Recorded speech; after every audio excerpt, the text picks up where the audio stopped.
McCrispy strips are now at McDonald's. Tender, juicy, and its own sauce. Would you look at that? Well, you can't see it, but trust me, it looks delicious. New McCrispy strips, now at McDonald's. Ba-da-ba-ba-ba. Get this, adults with financial literacy skills have 82% more wealth than those who don't. From swimming lessons to piano classes, us parents invest in so many things to enrich our kids' lives. But are we investing in their future financial success? With Greenlight, you can teach your kids financial literacy skills like earning, saving, and investing. And this investment costs less than that after-school treat. Start prioritizing their financial education and future today with a risk-free trial at greenlight.com/Wondery. Greenlight.com/Wondery. This is a mini meditation guided by Bombas. Repeat after me. I'm comfy. I'm cozy. I have 0 blisters on my toes. And that's because I wear Bombas, the softest socks, underwear, and t-shirts that give back. One purchased equals one donated. Now go to bombas.com/Wondery and use code WONDERY for 20% off your first purchase. That's BOMBAS.com/Wondery and use code WONDERY at checkout. I am Lola Blanc. And I'm Megan Elizabeth. And we're the hosts of Trust Me, the podcast about cults, extreme belief, and the abuse of power. Now on Podcast 1. We're real-life cult survivors. And we're here to tell you anyone can join a cult. If you've ever dived headfirst into a new self-help program, or believed wholeheartedly in a spiritual practice, or even just trusted someone with your life, guess what? You're just as susceptible as everyone else. No one is safe, especially not Megan. I'm the most susceptible. We want to debunk the myth that people who join cults are uneducated or naive or broken, because anyone can be manipulated by a narcissist or feel good in a new group they've joined. And we should know we both have been. Join us every week as we explore the world of extreme belief, talk to survivors and experts, and share our own experiences with cults and the abuse of power. Don't be fooled. You might be next. Get new episodes of Trust Me every Wednesday on Podcast 1, Spotify, Apple Podcasts, and anywhere you get your podcasts.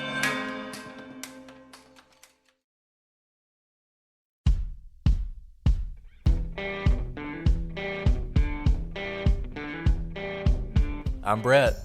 And I'm Alice. And we are the Prosecutors.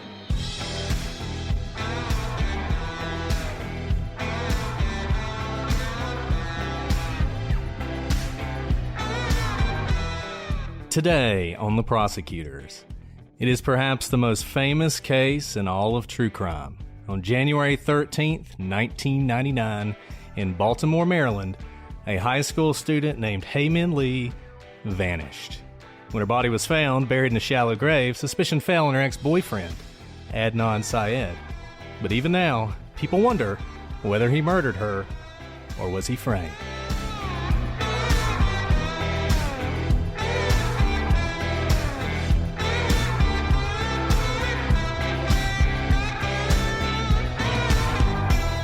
Hello, everybody, and welcome to this episode of The Prosecutors. I'm Brett, and I'm joined, as always, by my ready or not co-host, Alice.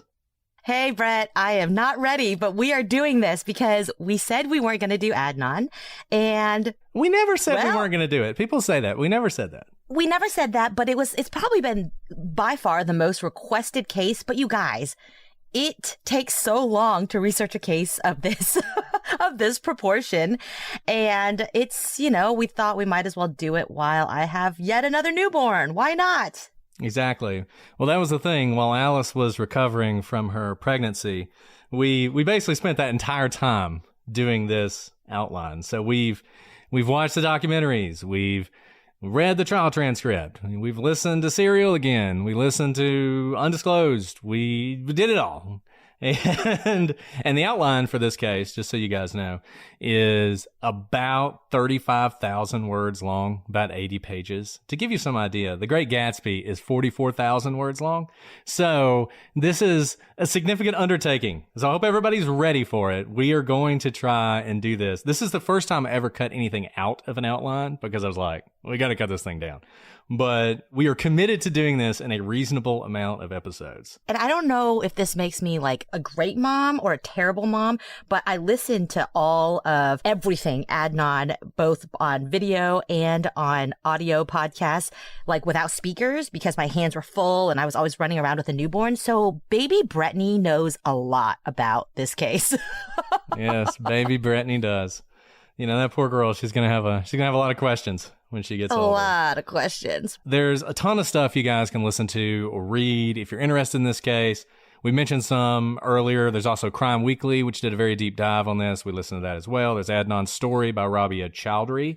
The Case Against Adnan Syed, which I believe was on HBO, and then every podcast in America. So, you know, you don't have to take our word for it. We're going to put a lot of resources up on the website, so you can take a look at that. There's tons of stuff. You can read the trial transcripts, all that stuff. You can go to the primary sources if you want to, and I suggest that you do.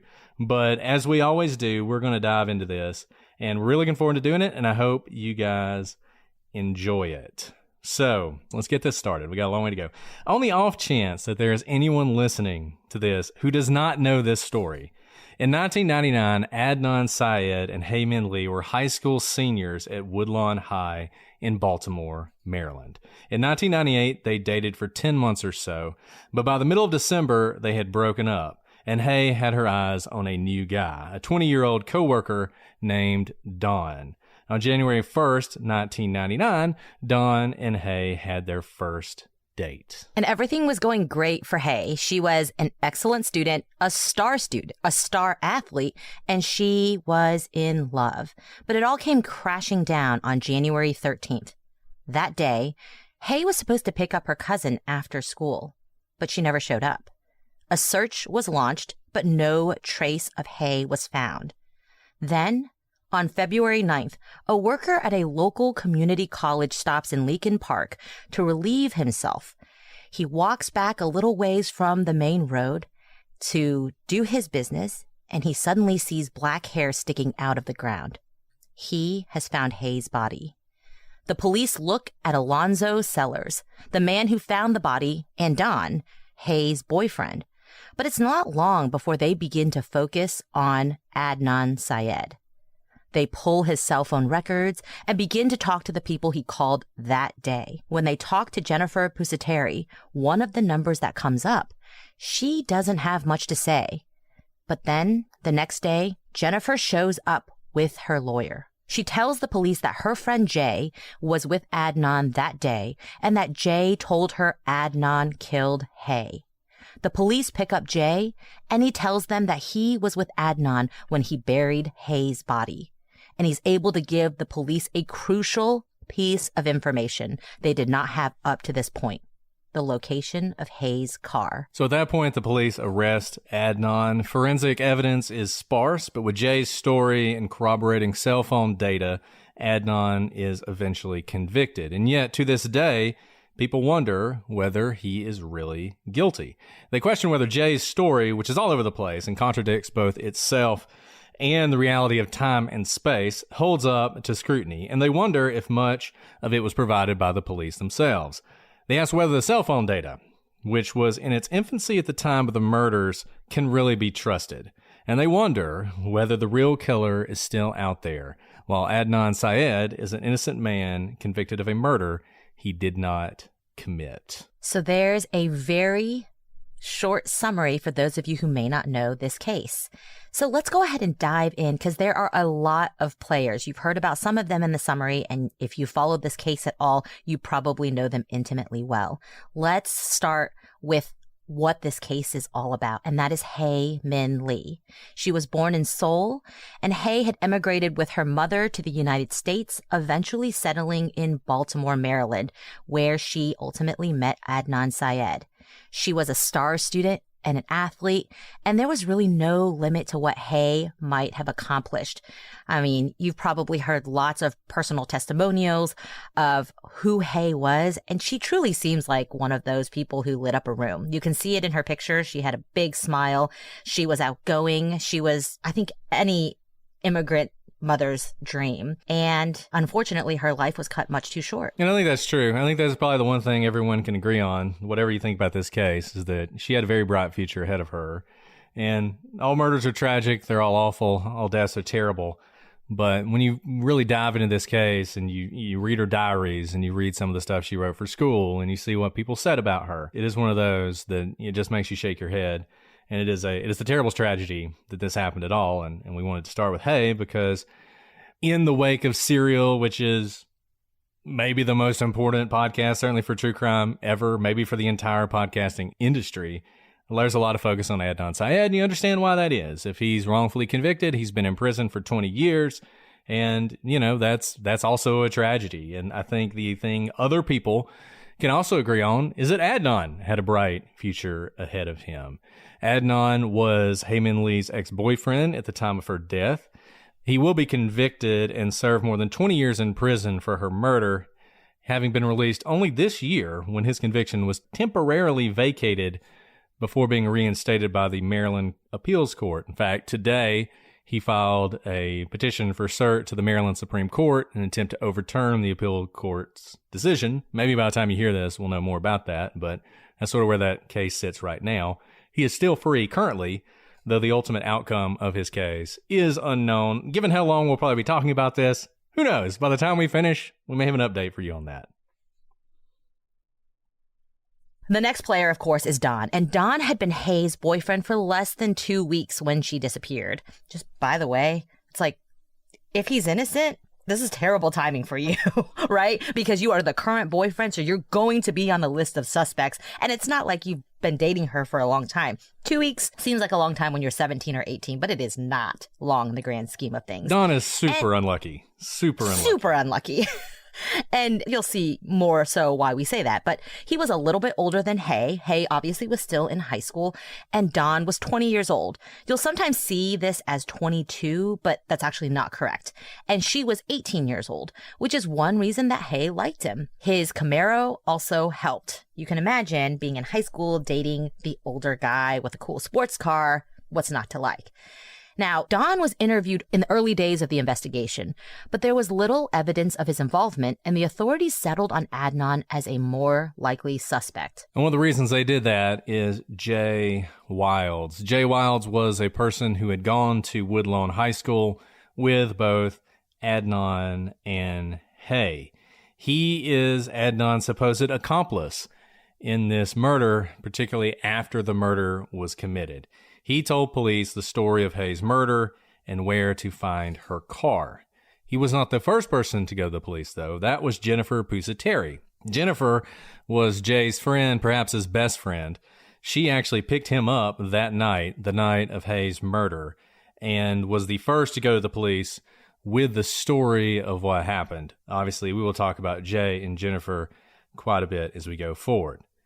There's some other people who are important in this case, and their names will come up a lot, so we wanted to mention them as well, even though they're not as directly connected to the case. Krista Myers. Krista was friends with both Adnan and Hae. She was a confidant of both, and she's going to appear repeatedly in this story. And there are additional friends who come up here. Christy Vinson was friends with Jennifer Pusateri, the first one who went to the police with Jay's story. And to a lesser extent, she was also friends with Jay Wilds. On the day of Hae's murder, she may have had some interesting visitors that we'll talk more about later. Then there's Stephanie, Jay's girlfriend. She has been dating him since she was in the 6th grade, and Jay was in the 7th grade. Adnan had known Stephanie since at least 2nd grade and was good friends with her. Then there's Bilal Ahmed. Bilal had known Adnan since he was in the 6th grade. He was a prominent member of Adnan's mosque, and he and Adnan have a close enough relationship that Bilal buys him a cell phone and puts it on his own bill.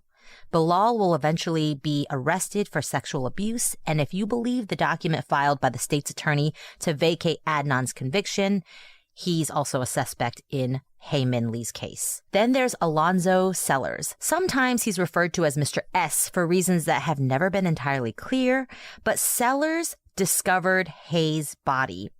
As such, he was an automatic suspect. We've talked about this before. If you find a body that's not like open, well, even if it's open, if you find the body, you're going to be one of the first suspects that the police want to look into to rule out. And he's still a very popular suspect with some people, and he's even listed as one of 2 suspects in the motion to vacate. Then there's Christina Gutierrez, Adnan's attorney, and to some, the cause of his defeat at trial. And I'm sure we're going to be talking about that a lot. Yeah, and obviously that's not all the people. If you follow this case closely, if you're very familiar with it, you know there's a bunch of other people who are going to come up, but we at least wanted to give you some of the names that pop up, because this story can get confusing. There's a lot of different angles about this. This is not a forensics heavy case. So we're often talking about people, what they remember, what they saw, when they saw it. And you're going to hear those names a lot. So let's talk about the things we know for sure. Eventually we're going to get into the timeline, which is where we normally start, but felt like this case needed a little bit of winding up.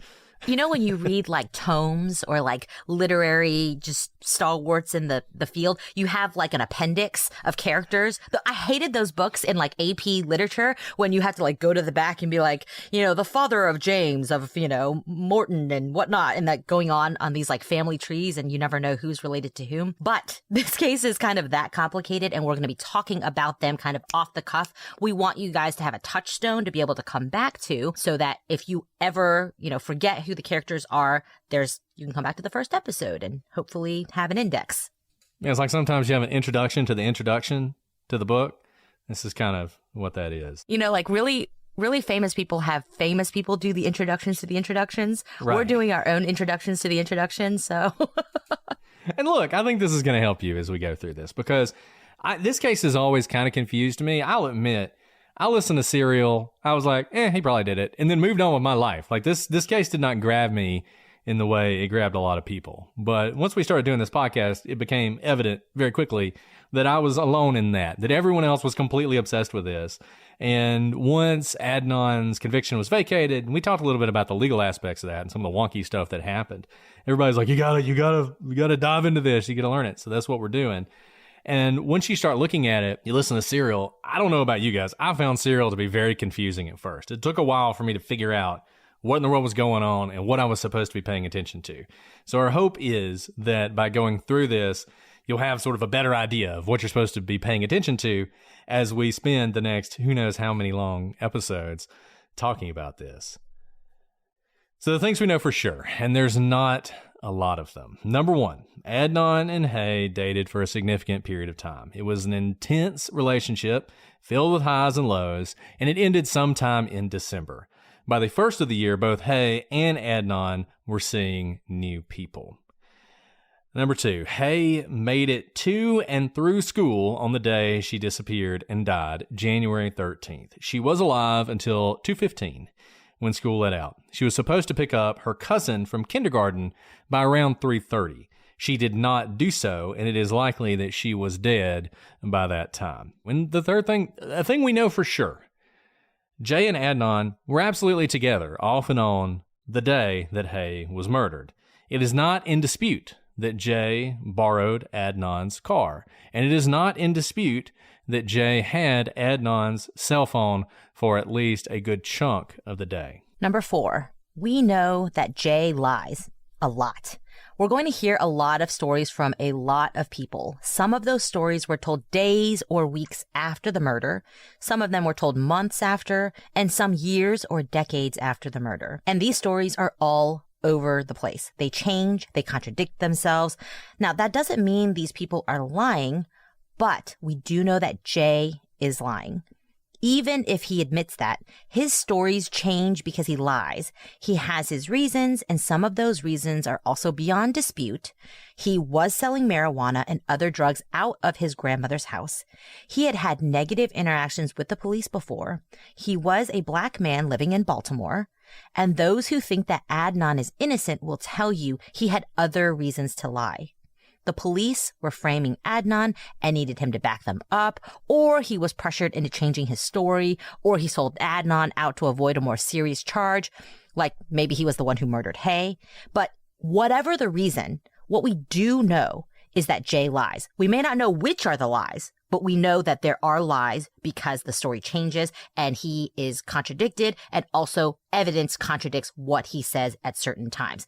This is not meant to be a controversial thing right now. It's kind of to set the stage. If we really want to fight about it, Brett, we guess we could. But baseline, I'm not saying what's a lie, just know that Jay lies. I mean, Jay is the ultimate proof of one of our rules. One of our rules is people lie, but doesn't make them a liar. I mean, we could have the house rule. We've been bringing up a house a lot lately. The house had the whole everybody lies. Jay's lying. He's lying a lot. And there are some people who Jay lies and they say, look, I can't believe anything he says. And I totally get that. And there are many aphorisms that go along with that. There's one in Latin that I can't remember, but it's basically faults in one, faults in all. So if somebody smarter than me wants to bring that up, they can. And that is a principle, and you can stand behind that. However, Jay is not unlike a lot of people who testify in cases like this. People who are involved in criminal activity, people who are involved to some extent to the murder and maybe don't want you to know how involved they were in it. He is going to lie, and he does lie. Figuring out the extent to which he's lying and whether or not you can get anything out of his testimony is something that we're going to talk about a lot as this continues. And obviously, we have hindsight now. This matters a lot to what's happening present day. But baseline, Jay lies. So even though Jay lies, this is not to say that all of Jay's contradictions are because of lies. Some of them are the same things that affect all other witnesses, including Adnan.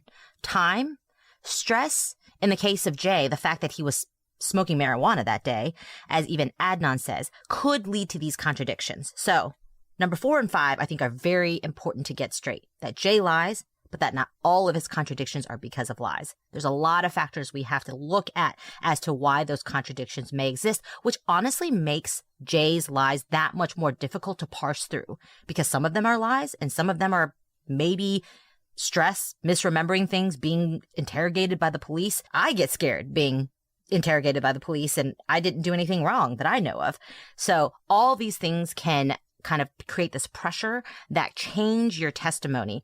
And again, this is not unique to Jay. We see this in just about every single witness that we've ever either directed or cross-examined in court. And, the longer we do this, and I'm glad that we've done a couple hundred episodes before we did this case, because one thing you see both in our jobs and in all these cases is figuring out the tea leaves about what happened based on what people say when they're contradicting themselves and contradicting each other.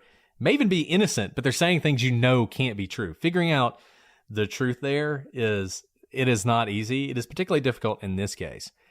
One thing that a lot of people do that we're not going to do is it's funny because they take Jay as gospel sometimes. Jay said it happened at this time, therefore Adnan must be innocent, because if it happened at that time, it couldn't have been Adnan. I mean, look, you gotta kind of treat Jay across the board as unreliable to a certain extent. And we're going to do that. We're going to try and get something out of him, but we're going to do that. And this kind of goes into our approach on this case. When you have a case that's been this well covered by so many people, books, documentaries, podcasts, entire podcast, not just podcast episodes, but entire podcasts. I think you kind of have to lay out for people what you're going to do. And given that people have forgotten or confused so much in this case that Jay and maybe others are lying, or at least woefully inconsistent, how should we approach this? What is the best way to look at this case?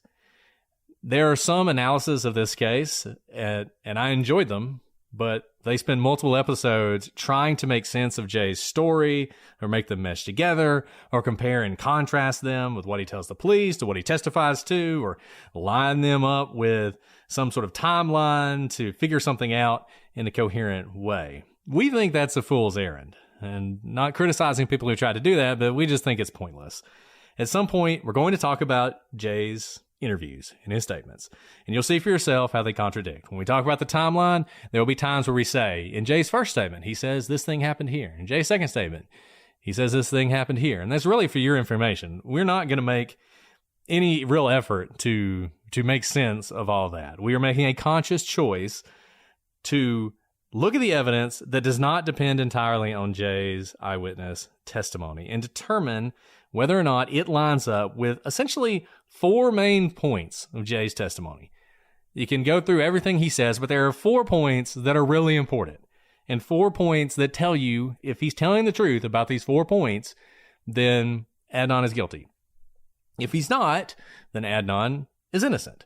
So those 4 points. Number 1, Adnan gave Jay his car and cell phone that day. That's an easy one because that one's basically undisputed. Now, it gets a little bit more important when he gave him his car and when he had his cell phone. Number 2, Adnan had Jay pick him up after the murders and drop off Hae's car. Number 3, later, Adnan had Jay help him bury Hae's body in Leakin Park. And number 4, Adnan and Jay dropped the car off in an alley after the body was buried. Those are the most important things. When they smoked pot, where they smoked pot, who they got pot from, who they visited first, whether they ate at McDonald's. These are all things you can try and figure out to try and determine exactly what happened throughout the day. But honestly, they're not that important. And we're not going to spend a whole lot of time trying to figure those things out. Those 4 things will be our focus. Absolutely. So those 4 things, and trust us, Jay says so many other things. So we're really parsing to what matters. So if we're prosecuting this case, we have to look at the evidence. We know that Jay's credibility, it's terrible. It's undisputedly terrible, but you're going to have to deal with that no matter what. So he is a witness in this case.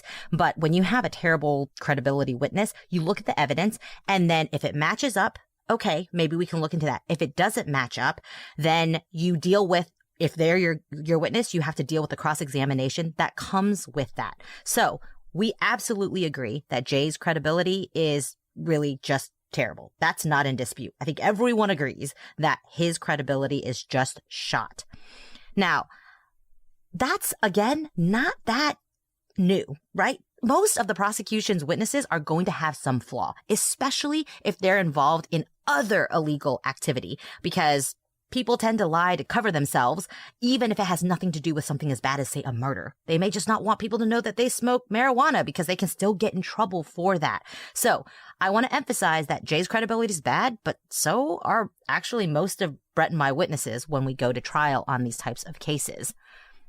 Now, as we have said from the beginning of this podcast, just because you lie does not make you a liar. Certainly not about everything. But we think it is a mistake to take either extreme position. That Adnan is a murderer because Jay said so, or that Jay's testimony is utterly worthless because he lies a lot. We're going to take what Jay says, compare it to the evidence, and see where it shakes out, and not take either of those extremes. Because really the truth is, it's going to be found somewhere in between. So that's what we're going to look at. Those are things we're going to focus on. What we're not really focused on: the fairness of Adnan's trial. We've done 3 legal briefs episodes on the Adnan Syed case. 1 on ineffective assistance of counsel, and 2 on the recent decision to vacate his conviction. As we said in those episodes, they weren't really about his guilt or innocence. They were about the technical requirements of a fair trial. This podcast is about guilt or innocence. You can check out those episodes or one of the many other podcasts on this case if you're really interested in whether or not he got a quote-unquote fair trial. Doesn't mean we won't talk about some of this stuff. We will. I'm going to talk about the Brady violations, that kind of thing. That will come up because you can't really talk about the case without that, but it's not going to be our focus. And that's a really big deal. So, we always say set the thesis. So when you write a brief, like an appellate brief, you always have something called a question presented because it frames how you're going to talk about anything.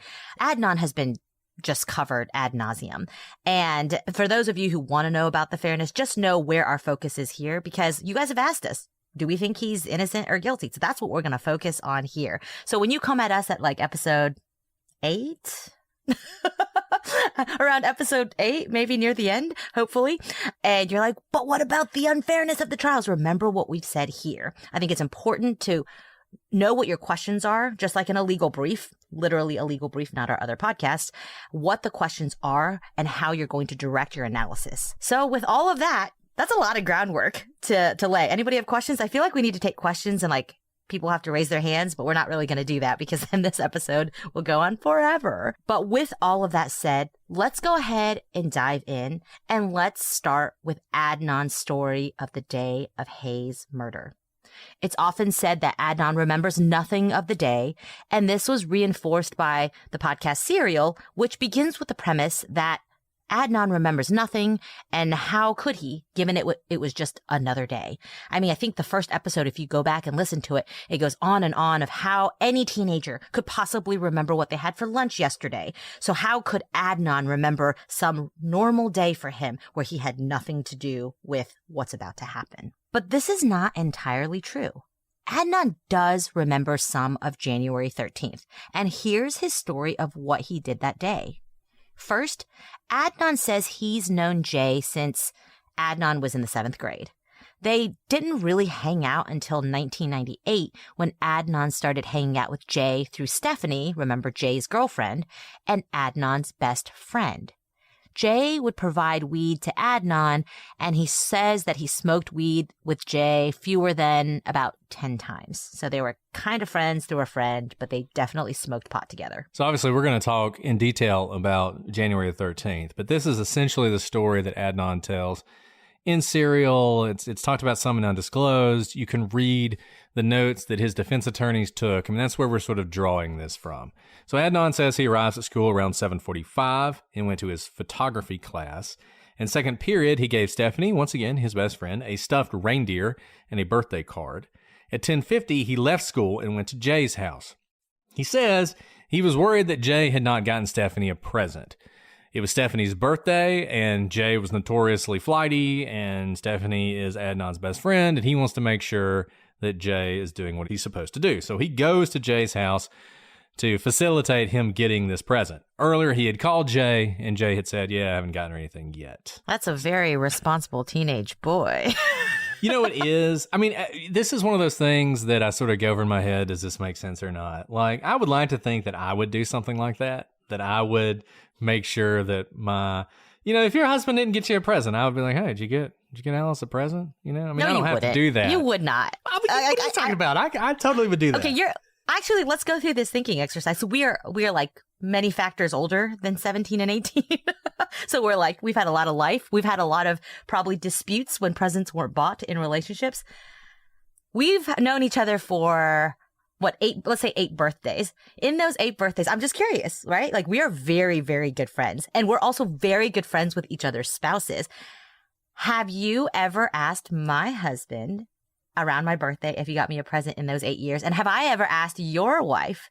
And the answer for me is no, I haven't. Well, no, but they're both very responsible people. Jay is not. And Adnan knows that. Like, Adnan knows that Jay most likely has not gotten Stephanie a present. So it's not a surprise to him that Jay didn't. So I don't know. I mean, I hear what you're saying. I totally hear what you're saying. We're not going to go down this behavioral analysis point. I do just note that he is being a very conscientious teenage boy to make sure that his best girlfriend's boyfriend is getting her a present. I mean, honestly, the reason I would do this if I was Adnan is because I wanted to date Stephanie. So yes, I got her a present, and at some point, I'm going to let her know that the only reason Jay got her one is because I was looking out for her. That's what I actually be doing. And who knows? I mean, maybe I agree with that. I agree with that. I could see that situation happening. Okay, yeah. Go on. Jay had not gotten her a present. Shocker of shockers. So Adnan tells him that, hey, it's cool, man. You can borrow my car. And you can borrow my cell phone. Just drop me off at school, and you can go get her a gift. Now, he doesn't really remember what the two of them did between when he went to visit Jay and when he dropped him off at school. I don't know why he doesn't remember, because honestly, if they weren't planning the murder of Hae, they were probably smoking pot. That's what they did a lot. But he doesn't say that. He doesn't really remember what happened. All he remembers is Jay took him back around 12:45. That's Adnan's story. At this point, Jay borrows Adnan's car and Adnan's new cell phone, which is in the glove compartment of the car where Adnan had left it. After Jay dropped Adnan off, Adnan goes to the counselor's office because he needs to get a letter for his college application. He's a senior in high school. Everybody's getting ready to apply for college. He actually will be admitted into college while he is in jail awaiting trial for Hae's murder. He then goes to class around 1 o'clock, which was about 10 minutes late, but Adnan was always late. That's another thing. He was always late to class, so no big deal. And anyways, he had a good excuse because he was getting that letter from the guidance counselor. In reality, he got there at about 1:27, which we know based on the teachers writing things down, but that's not that far off. Adnan's giving himself a little bit more credit than he should, but he gets there about 1:27. It's not much of a discrepancy, but it is an example of how everyone in this case gets their times wrong constantly. And that makes it difficult because if you heard what we were talking about earlier of things we know about Hae's day, is that there's a very short timeline wherein things happen to Hae. And so when people's timelines are off by even 30 minutes, it can really throw everything to the wind. And which is why we kind of need to have hard evidence and compare people's testimonies and memory of what happened, weeks, days, months later to the evidence that we have. So Adnan continues to remember things. He knows that after classes ended, he hung around school waiting for track practice. He went to the library to check his email, and then he headed to track practice that started around 3 or 3:30. Coach Syed would later say that track actually started at more like 4 p.m. Jay was supposed to pick Adnan up after practice ended, which he did, and this would have been around 4 or 4:30.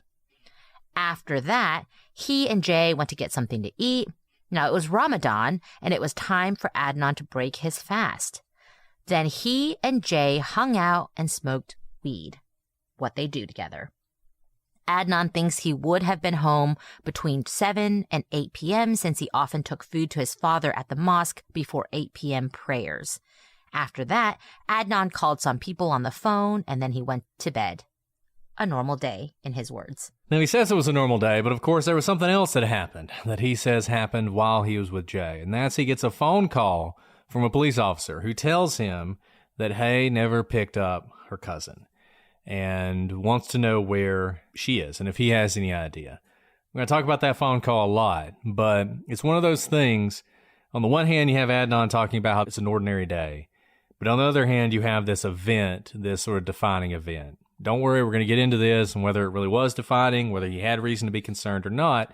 But that is a little bit of a kink in the whole idea that this was just an ordinary day.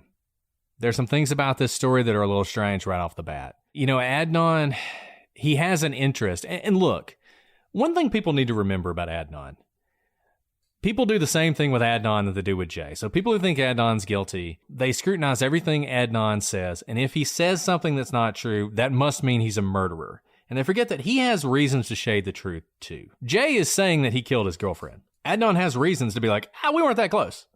Right? Because if they're not that close, then would he really go to Jay as the person to help bury the body? So he has reasons to say that. They might well be much closer than that. Obviously, if Adnan's innocent, he let Jay borrow his car and his cell phone, which is a pretty big deal when you're 18 years old. Find yourself looking for a new job or change in career? Monster.com is here to help. We are not only here to bring you job postings, but also AI interview prep and salary tools, expert career advice, and top-notch resume services. We've got everything you need to land your perfect job fit. Discover the magic of finding the ideal job with Monster.com. Your future starts now. Visit Monster.com today. Your next job opportunity is just a click away. .com. And that's a great point, Brett. You absolutely see why Adnan would want to have some distance between him and Jay. But in Adnan's own words of what happened this day, the person he sees the most and most consistently and throughout the day is Jay. That's a lot of time to spend with someone, not to mention to loan your car and loan your phone to if you're not that close. So his own words kind of belie just how close he and Jay are. They are at least close enough that they see each other multiple times in one day. And at least in this one day, he's saying that they smoked pot together like 10 times. They've already seen each other 3 or 4 times in this one day. And he admits to smoking pot with Jay that day. It's hard to believe that this is 1 out of 10 days that they hung out total together. And somehow, if this is the 10th of those 10 days, that in those 10 days, they become this close, so close that he goes shopping with him. He feels comfortable enough with him to ask him if he's bought a present, because if you don't know someone well enough, they may take that offensively. Or how would you know that he was irresponsible enough that he wouldn't have gotten a present for Stephanie? Those sorts of things. So I just point out that in Adnan's own words, even though he says Jay's not that close of a friend, and I would probably say the same in Adnan's shoes, the story he tells, it at least indicates a closer relationship than he's just a friend of a friend. Guilty or innocent, Adnan and Jay were closer than Adnan wants to let on. And I totally understand why he would take that position, guilty or innocent. So, once again, maybe they're not that close and Adnan's letting him borrow the two most important things in his life, his car and his cell phone, which, by the way, he just got the day before. I mean, it's one thing, to let somebody borrow your phone when you've had it for a while, but he just got it the day before and he's going to let some guy drive off with it. Maybe. But I would think that indicates they're a little bit closer than maybe he wants to let on. Okay, so that's enough preliminary stuff. We always start with timelines because timelines are important, and we're going to do a timeline in this case. So let's start August 1995. Hae and Adnan meet on the first day of high school. They are in the 9th grade at Woodlawn High School, and in fact, they are in a magnet program. So Woodlawn has adopted this magnet program where essentially the smart kids, for lack of a better term, are all sort of in their own little section, their own little wing of the high school. They're taking their own classes. When I was in high school, we had honors classes. And all of us who were in honors classes, we took honors classes together, and we didn't really take that many classes with everybody else. And that's basically what they had going on here at Woodlawn. They also had block scheduling, which I also had in high school, which means their classes were really long. So instead of having 7 classes in one day, they would have like an hour and a half long class. They'd have these block classes and then have different classes on different days and sort of go back and forth on those. So they meet in this setting. Because they're in this magnet program, they're obviously going to be close. They're going to know each other well, but there's a little bit of a kink in that. While Adnan is at Woodlawn the whole time, in the years that follow, Hae actually kind of bounces around in between California, Florida, and Maryland. She spent some time in California with a man that she lives with her mom, that's sometimes described as her dad. He is not her father. Her father remained in South Korea when the family immigrated to the United States, but she would describe him as a father figure. And eventually, when she goes missing, some people wonder whether she went back to California to live with him. But so she bounces around a little bit, but she eventually ends up back at Woodlawn. In February or March of 1998, Hae and Adnan start dating. The story of how Hae and Adnan start dating, how they get together, has become a bit of a legend, with Sarah Koenig claiming on Serial that Adnan was in a competition to find out who could take the prettiest girl to prom, and Adnan asked Hae. In reality, they'd become a couple well before that. They were always going to go to prom together, and in fact, they did go to prom together. No one really knows exactly when they started dating or how long they started dating, but there are references to 11 months when they broke up in December. So it seems like January, February, March is a likely period for when they start dating. So on April 1st, 1998, Hae buys her diary, which the world will eventually read. I read the whole thing cover to cover and felt terrible about it. And, just like, that's the thing about true crime, right? I mean, I don't want to get off on some big tangent about the ethics of true crime, but reading this 17/18-year-old girl's diary cover to cover is something. And it's kind of funny because when you read it in her first entry, she actually talks about whoever reads this diary. Like, I hope in the future, whoever reads this diary is somebody who comes to it with, an open heart and all this other stuff. And you really learn a lot about her as a person. And I mean, I'm not going to say you should all go out and read her diary because that seems a little strange, but it changes your perspective of this case when you read her diary. She pours out her heart in her diary. And I was the same way. Like, I literally wrote in spiral bound notebooks everything that I felt, like the boring and the exciting. And that's what she does. And I love that because you see how articulate she was and also how emotionally deep she was at such a young age. Of course, I mean, it sounds like a teenage girl's diary, but she talks about things that are important to her, and they're important to everyone, just on different, it changes as you go through life, but she kind of pours out her heart on these pages. And I think that's why I felt bad reading them. It's part of the case, and it's very important to kind of know what was going on because it helps verify the timelines of what's going on to her ultimate murder. But it's hard to read because it is so raw and she is so honest in it. And she has a lot of awareness. Like, she's writing it almost knowing that someone's going to read it later on. I did that too when I was a teenager. I guess I just thought everyone would think what I had to write was interesting. But not to say that she wrote for an audience, but she was aware that she wasn't just existing in herself. My favorite part is when she writes in her diary that she knows her brother is reading it and he needs to stop. That's like it's a great part. And also tragic because it's her brother who to this day is the face of seeking what in his mind is justice, which is keeping Adnan Syed in prison. But in any event, so we have this diary. And it is going to be important, and we're going to talk a lot about it, and we are going to read from it. And in fact, on April 1st, when she gets that, the very first entry she makes, she notes that she has Adnan, and she says she might actually love him.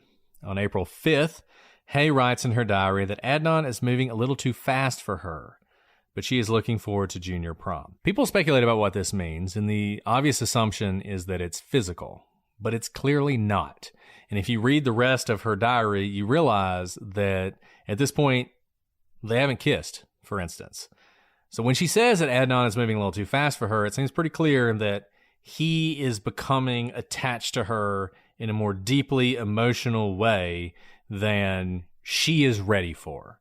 Now, she's very quickly going to reach that same place, but at this point, sort of early on in their relationship, he's a little too, I mean, I hate to say possessive because that has some pejorative connotations to it, but he's more into this relationship than she is. I'll put it that way, at April 5th. But she's still looking forward to junior prom. And as we're going to read, she's going to talk a lot about junior prom and what happens on that. And this junior prom is an incredibly important event in their relationship and really cements their relationship as how serious it's going to be. So on April 25th, Adnan and Hae go to prom, and it could not have gone better. So she says in the diary that she had so much fun. Me and Adnan were dancing like crazy, hugging, and she puts this in caps, all caps, and kissing. I swear, he is the sweetest guy. Let me tell you why. He was the prom prince, and she puts that in all caps. And Stephanie McPherson, this is his best friend and Jay's girlfriend, was prom princess. And traditionally, they were supposed to dance together to my song. And this is a moment out of time if there ever is one. Casey and JoJo's All My Life. I tried to act natural and not jealous, or unjealous, she says. But it did kind of bother me. But I took the pic of them dancing and sat next to Deb and went on about how neat it is for Adnan to be the prince. 10 seconds later, guess who's dancing with me and not with Stephanie? Adnan. Now, how can I not fall in love with this guy? Of course, I gave him his first kiss on the lips. Then I totally fell in love with him. I mean, it really is so descriptive and beautifully written for like a teenage high school girl. I mean, Casey and JoJo, I don't know if you had some romantic dances to that. That was middle school for me. Like you. I didn't ask for a serenade, but thank you for that. And I finally found you. This is very serious. This is an important day in their relationship, Brett. It was very important. It's a great song. I'm not knocking the song. It's a great song. Back to that. I mean, her words are, you can feel how ebullient she is. I mean, she is just open arms and, pouring out her heart to Adnan and to this diary. And this is, I mean, can you imagine if the prom prince, who was your date, kind of like left the princess or prom queen in order to come dance with you? I mean, it does sound like a fairy tale. And this is not written like a story after the fact. This is her words after the prom. I mean, this is what she's thinking at the time. As this has been kind of dramatized after the fact, this was this dramatic to her at the time. And when you see her handwriting, you can see it. I mean, things are in, bold and underlined and 3D print because she's just so animated even in her writing. I mean, her words are jumping off this page. This was real for her. Sure, they started dating a few months ago, or a couple months ago, really, but this is probably like her first love. The way she's pouring herself onto this page is heartbreaking. It's really heartbreaking because I think you really see just how young and innocent she is. I think I even forget that Hae is a young girl because she's talked about, like lots of things. Lots of people have kind of extrapolated what their relationship meant or, what she should or should not have done. But like, these are just young kids at the junior prom. I mean, all of us have done stupid things as young kids. And I don't think when she wrote this, she ever thought that she would not see the next year. And that, I don't know, that's just really heartbreaking. Yeah. And we're going to continue to read through her diary. And as you read it, I mean, it's so real, and it's obviously real because, man, she has huge mood swings. I mean, she is like swinging back and forth between loving Adnan and hating Adnan and loving other people. And it's a unique look into a relationship. And look, I'm sure there's some people out there who think, why are we talking about this? What is the point of this?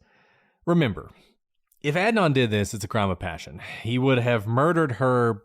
It wasn't some sort of cold-blooded, premeditated murder, even if he had thought about it beforehand and talked about it beforehand. It was something that came from a place of deep passion. And knowing about their relationship and knowing sort of how it was in the days when it was good, I think tells you a lot about what may have happened eventually when things went bad. So we learn a lot more from Hae's diary. On May 1st, Hae records in her diary that Adnan brought her a single rose to physics class and gives it to her in front of everyone. And she loves this. I mean, this is like Shakespearean. Like, he's a romantic. This is incredibly romantic to do. And she's eating it up as well. I would too. I would eat it up today as not a high schooler. And so I'm going to read you what she wrote about this on May 1st, 1998. Adnan is the sweetest guy. I love him to death. Guess what he did? He was supposed to go to his mentor right after third period. Guess what he did instead? He went out and picked up a single rose for me. And he gave it to me in physics in the middle of class. Everyone was staring. All I could do was just look surprised and just kiss him in the middle of class. All day, I walked around with my rose. Everyone was telling me how cute it is and all. I got lots of oohs and cute. It was lovely. I came home and put it in the heart vase I got from prom. I can't believe he did it. It's so sweet. Now, how can I not love a guy like this? I mean, this girl is, again, this is young love and everything. Again, I can't emphasize this enough because I think it's been dramatized so much. Their relationship, them as people, they're seen as characters now in documentaries, in podcasts, in movies, whatever. But from her own words, life is dramatic. Is so full when you're a teenager and like hormones are raging and they are just utterly in love. And he is so sweet to do this. I mean, this is like, I don't know the last time I've gotten a flower. Maybe you can ask my husband if he'll do that. But you can see just how overflowing she is. And this is kind of right on the heels of junior prom, which was this magical night for them as well. Now, when Hae's car is located after her death, a floral paper is found in her back seat on top of a map book she was known to keep in the driver's side door. This is back in the days before Google Maps. I too had like a atlas map in my car.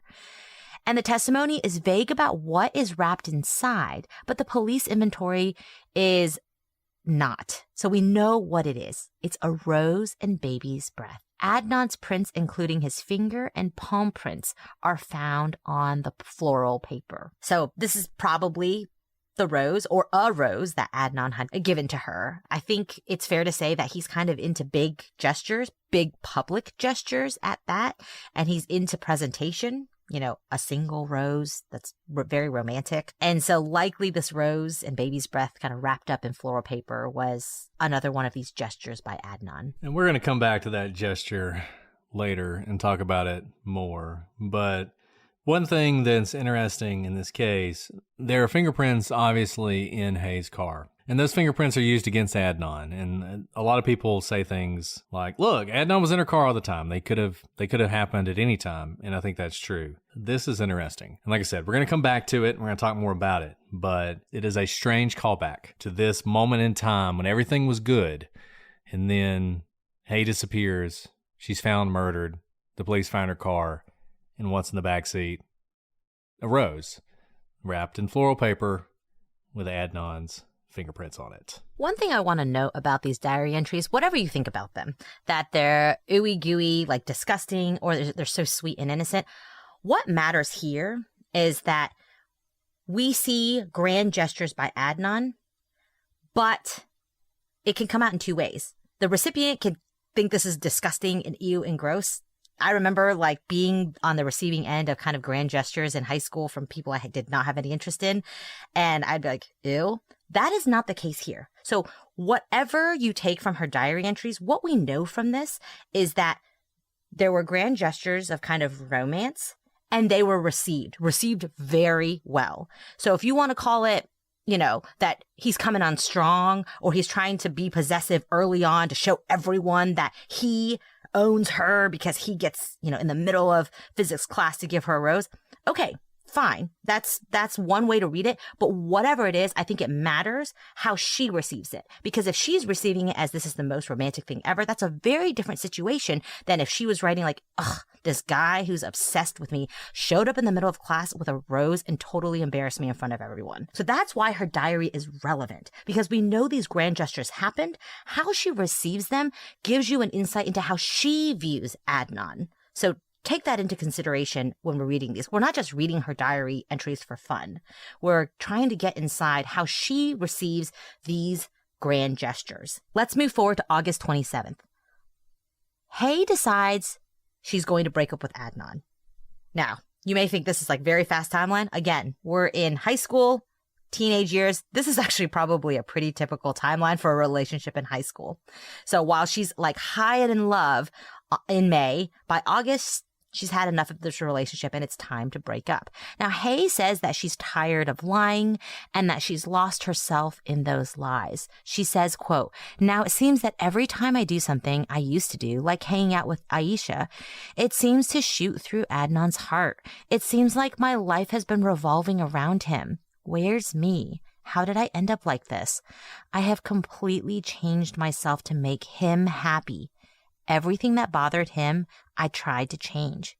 Why did I do that?" So you see now those grand gestures and how she's reacting. Now it's really changing. Now she feels like she's completely lost her identity. And honestly, I think a lot of high school relationships were like this, from the male and female side, where you kind of fall head over heels in love with someone quickly and you guys merge into each other's personalities, and those relationships can flame out quickly. So I don't think what she's describing is all that unique to teenage relationships. And let me just say this, because I know this is such an interesting case.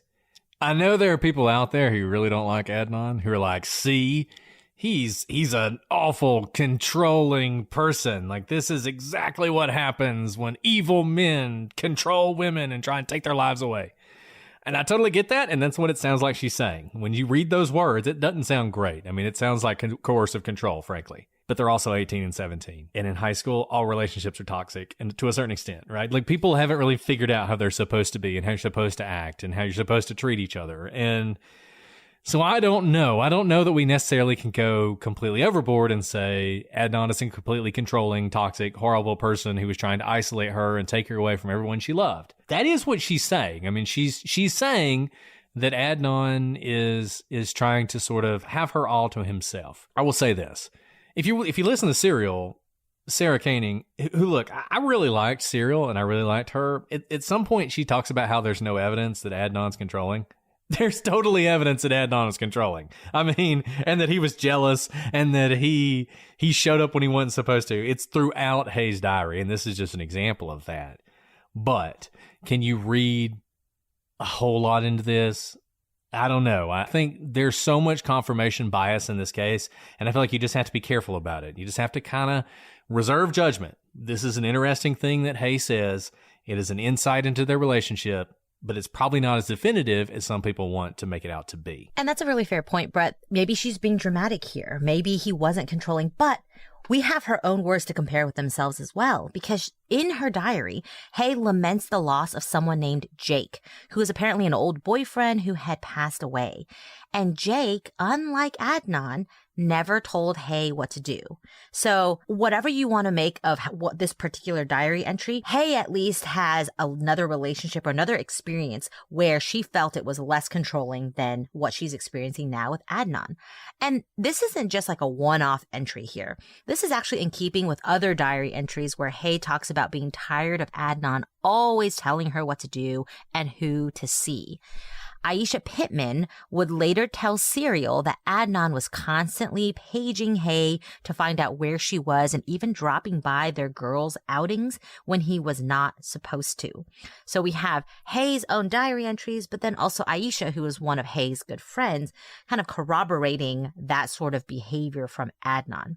But whatever the truth, Hae's reconsideration of their relationship doesn't last long. And Aisha Pittman is another person that we probably should have talked about when we were sort of laying out people. She was very good friends with Hae. She was also friends with Adnan. She's going to come up a lot, as you can see. And she is an important person. And she had really good insight into these relationships. So we're at a point in this relationship where Hae she's having second thoughts and she's thinking, I need to break this off. I'm losing myself in this relationship and I want to have myself. And so she's going to go off on her own, but we're going to see soon that doesn't last very long. We're going to go ahead and sign off for today. However, we recognize that we got a lot to talk about and it's going to take a while. So what we're going to do is we're going to actually release 2 episodes this week. So you're going to get this episode and you're going to get the next episode, which will be the continuation of this timeline. So sorry, you're going to have to wait till tomorrow for the rest of it, but you're not going to have to wait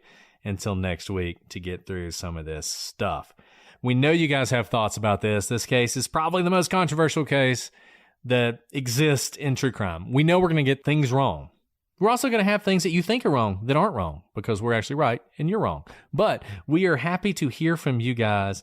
Anything you think that we've messed up or we've gotten wrong, we want to do this right, and we want to be a source of positive information and not negative information. There's plenty of that in this case. I know that passions run high. I will say this, like most cases, the vast majority of people in this case, no matter where they fall, are reasonable people. I look forward to seeing the discussions about this in the gallery.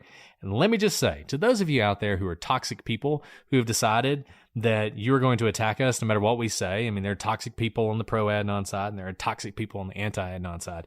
There is nothing you can do to us, and we do not care about you. So feel free to get as mad as you want to get, and not going to change what we're going to say. We're going to do this case in the most straightforward approach we can and give you the most unbiased approach we can. And at the end of the day, hopefully we can all reach some sort of truth. So, Alice, with that said, is there anything you want to add? Oh my gosh, you're going to have people sent to our houses with pitchforks after that little rant. No, but truly, Brett's right. I mean, we're not afraid. And we've never wanted to do cases just to recycle information that's already out there. We're hoping to bring a new perspective and to kind of cut to the evidence in this case and present it to you because honestly, it's been covered so many times. We don't need to rehash old ground. And so that's what we're attempting to do here. And we're coming at this with an open mind and open for discussion. So we welcome those discussions, and I'm always impressed with the insights you all are able to bring. And I look forward to having this dialogue with you guys for the next few weeks. There's still a lot more to the timeline, Brett, so come back tomorrow. Yeah, and if you happen to be joining us for the first time, prosecutorspod@gmail.com, @prosecutorspod for our social media.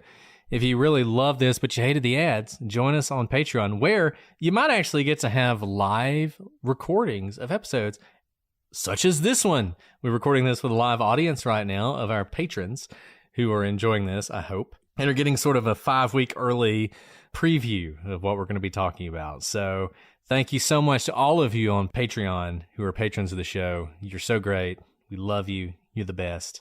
Not just saying that because you're all in the audience right now. And we hope that you are enjoying this as much as we are enjoying doing it. Well, Alice, I'm about to talk to you in 5 minutes when we're going to record episode 2 of this. But until then, I'm Brett. And I'm Alice.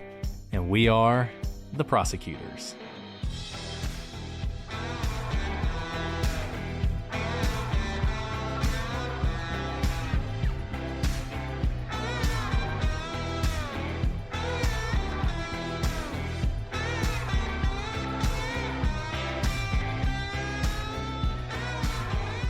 Remember, don't say what it is until we start.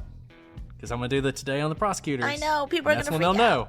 People are going to freak out. But we're not going to freak out because we're professionals. Because we are professionals. We're All I professionals. do is be professional. If it's terrible, we can always re-record it later. That's a great point. People be like, That man, is this is... Anyway. I know. This is kind of hard, though, because I want to make sure my Audacity keeps recording.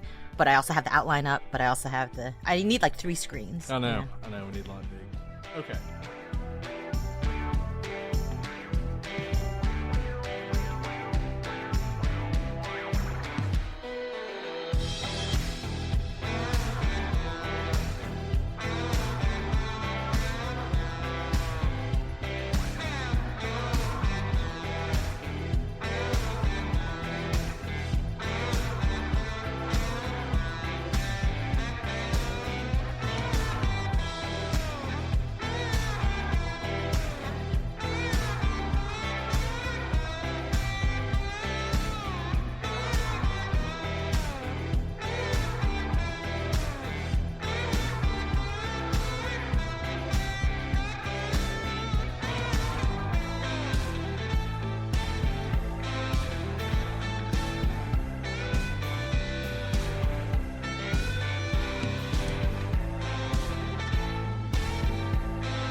Hello, They'll Brett. be here in like 5 seconds. In like 5 seconds. Yeah. Okay, while they're waiting to hear from us, I'm really excited we're recording live today because it gave me an excuse to shower for the first time in like a week. That's awesome, Alice. It's so great that you're. Oh, it's you're really showering. disgusting. It's like ideal.